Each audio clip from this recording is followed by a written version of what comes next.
Hi everybody, welcome to my channel. This is my Psych life.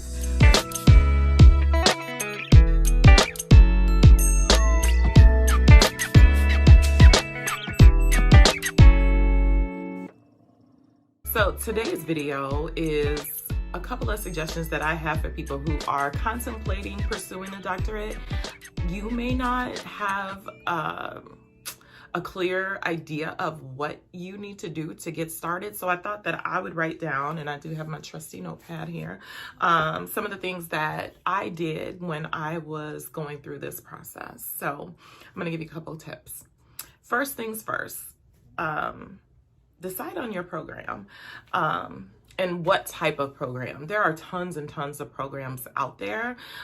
Even for those of you who may be in undergrad programs right now, if you know that you want to go as far as a doctorate, you could definitely start that process immediately following your bachelor's, just depending on what field of study you're in. So I would say get out there and see which ones have a matriculating program, which means that you'll get your master's along the way. I was really interested in that when I first started my bachelor's in psychology. But it was very intimidating to me, to be honest. Just going through all the steps, taking the GRE, doing all those things. I wish that I had done that now because I actually went to a separate master's program and now I'm in my doctorate. So definitely check that out. Research schools. I cannot tell you how important it is to really do your research on the schools that you're interested in. I will tell you that doctorate programs are extremely competitive. So researching your school, making sure that some of the key things that are really important to you are available to you through the schools that you're choosing. Some of the things that I know I was looking for, just making sure that the school's mission and values aligned with my own personal goals, making sure that their teaching methodology matched up. That was important to me. Ensuring the program will help you align to your future goals. Well, you got to figure out what it is that you want to do. Can you do what you want to do without going all the way to a doctorate? And what's really driving you towards wanting to achieve doctorate level success? So I would say make sure that you know exactly what you want to do. Ensure the program design fits your lifestyle. Guys, this is like the biggest thing. I am over 40. I'm a mom. I also work a full-time job, and I will probably do a video about working a full-time job and pursuing your doctorate, because it is possible, but there are some things that you definitely want to weigh out before you go that route, or just make sure that you've thought about it and that you're able to handle it. But for me, I couldn't quit my job and go to a brick and mortar full-time program. It just didn't align, but I knew that I was really, really interested in getting my doctorate. I have wanted to do that since my bachelor's level studies. So making sure that, you're able to, really commit to the program and what it requires, but also too making sure that the program that you're pursuing is going to match up to what you want to do. I'm in a psychology doctorate program, so a lot of my videos are going to be very specific to psychology, but it doesn't mean that people pursuing other types of degrees can't take information from my journey to apply to what you're doing. So definitely keep that in mind. But for me, I wanted a PsyD. I knew that for sure. I didn't want to do a PhD because I didn't want to do a ton of research, but I will tell you guys, it doesn't matter the program you're in. You're going to write a lot of papers that require research. So it comes down for me to what's going to align me to the clinical aspect of psychology, because I want to work directly with people. I didn't want to be an administrator. I didn't want to do research beyond academic life. So for me, I wanted to make sure my program aligned to that. Also too, I searched for a program that would allow me to go to school online. That was really critical. Again, I work a full-time job. I can't quit and go to a brick and mortar program. And guys, you don't necessarily have to go to an APA accredited school.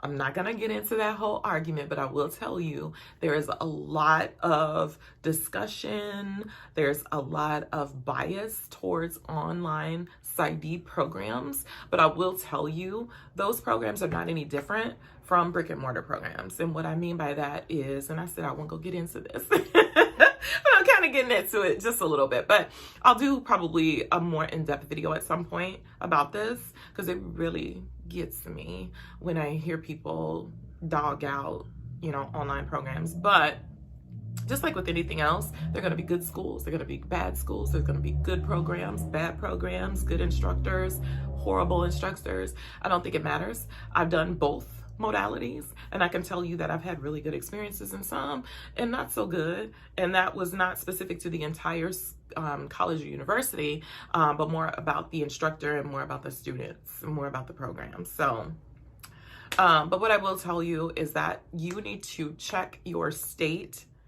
agency information. The state that does your licensure, you need to check with them and find out what it takes to reach whatever goal you're trying to reach. So for me, I need to take the EPPP at the end of my doctorate program in order to be licensed as a clinical psychologist. Going to a non-APA school is an option for me. So again, guys, check your state licensing agency to determine what those requirements are, and then make your decision based on that. Okay. And then lastly, guys, I'm going to say costs. Definitely check into the cost of your program. Now, again, this is another topic where there's a ton of debate, bias as well. Some people feel like for-profit schools are BS, but I'll tell you, that's not necessarily the case.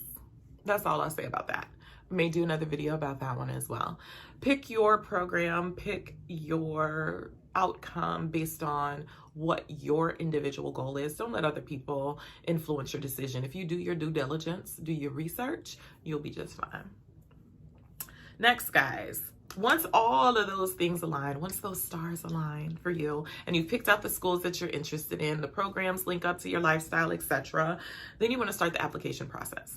Guys, this is probably the most daunting part of the process, to be honest with you, because there are a bunch of different steps.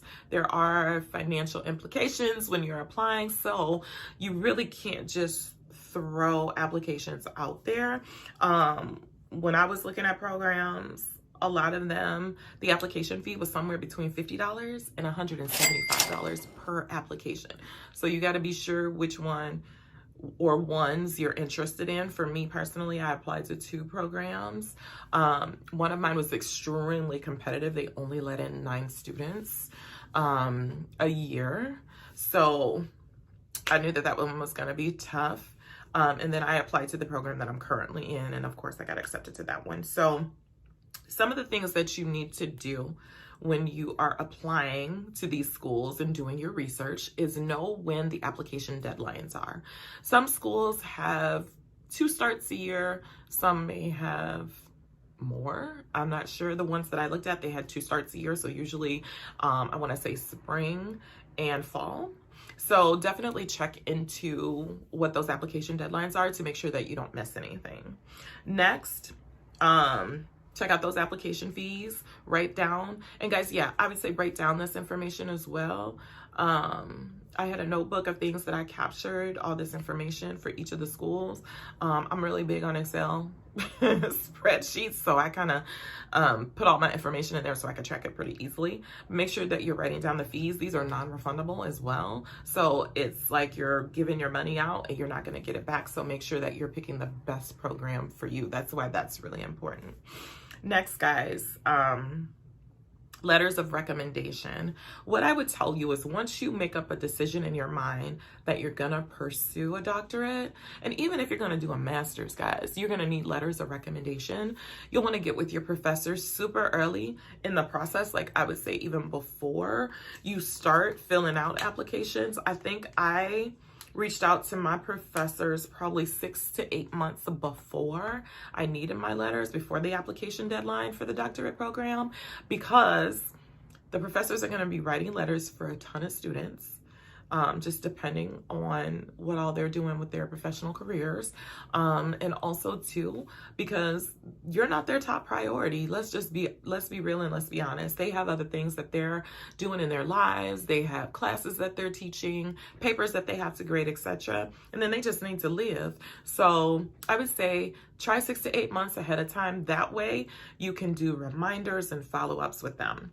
I'll probably do another little short video about how I put my requests in and what types of things I included in my emails or conversations with my professors, and how I did my follow-up schedule.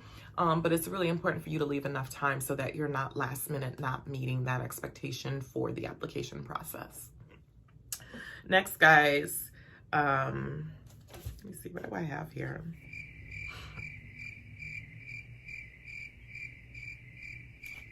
Essays. Every single college that I know of or university has essay requirements. Some of them have multiple, some of them have one. So make sure that you're leaving yourself enough time to put together a substantial essay or several essays that meet the requirements. Now, in some instances, you may be able to utilize your same essay across application process.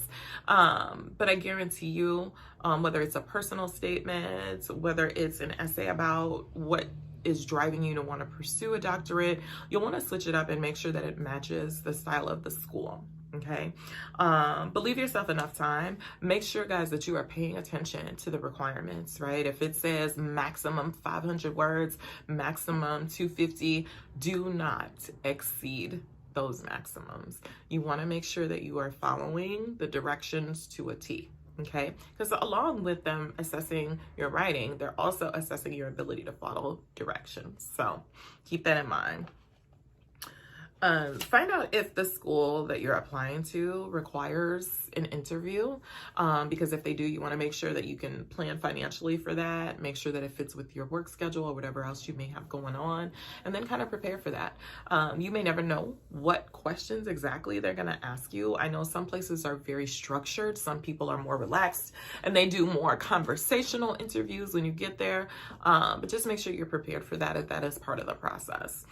And then transcripts, guys, you will have to send official transcripts from every college level school that you attended. You'll have to send them official transcripts, so make sure that you request them. I can tell you that for me, that was super easy. It'll probably be super easy for you as well, because there is a clearinghouse that has all of the transcripts. So you'll be able to request those and probably get them within 24 hours. So, and you can send them electronically to your school. If not, just leave yourself about a week or so to request and have them sent. Okay. And then lastly, find out how and when you'll be notified of acceptance. Excuse me, I am so impatient. So thank goodness, excuse me, thank goodness I worked with an enrollment advisor who kind of walked me through all of the steps. If you have an opportunity to work with an enrollment advisor, I would say take it. Take it. Utilize them for every single question that you have. There's no such thing as too many questions. There's no such thing as a dumb question, because you've never taken this road before. So I would say every time you think of something, call them or email them. My enrollment advisor, actually, I'm already in my program. I'm heading into my 3rd semester. And my enrollment advisor still reaches out to me with information. I was very interested in knowing all the granular detail about my program, what the process would look like from beginning to end. And she was really good at sharing information. And if she didn't know, she would go and find it for me.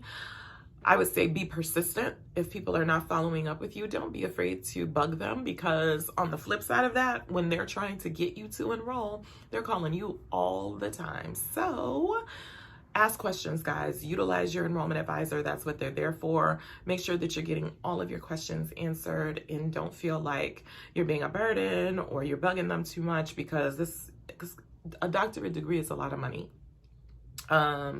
Make sure that, you know, you're using everything available to you to your advantage. So guys, I hope that you found this video to be helpful. If there's anything that you have a question about, definitely put it below and I'll reach out to you with those responses as soon as I can. Again, thank you guys for tuning in and watching my psych life, and I'll see you guys in the next video.